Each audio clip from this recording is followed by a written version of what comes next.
POCSO കേസുകളിൽ ആൺകുട്ടികൾ ഇരകളാകുന്നത് വർദ്ധിച്ചിട്ടുണ്ടെന്ന് justice Devan Ramachandran പറയുന്നു.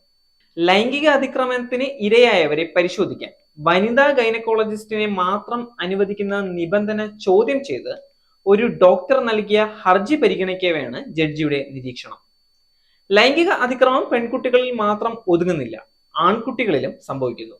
ഇത് അപൂർവമാണ്, പക്ഷേ സാധ്യതയുണ്ട്. പൊതുവെ സ്ത്രീകളെയാണ് സംരക്ഷിക്കുന്നത്.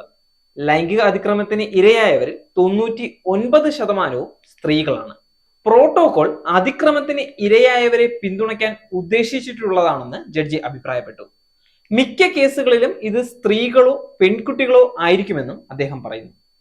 നിലവിലെ നിയമം തെറ്റാണെന്ന് തോന്നുന്നില്ലെന്നും എന്തെങ്കിലും പ്രശ്നങ്ങളുണ്ടെങ്കിൽ തീർച്ചയായും പരിഹരിക്കാനാകുമെന്ന് കരുതുന്നുവെന്നും ജസ്റ്റിസ് വ്യക്തമാക്കി.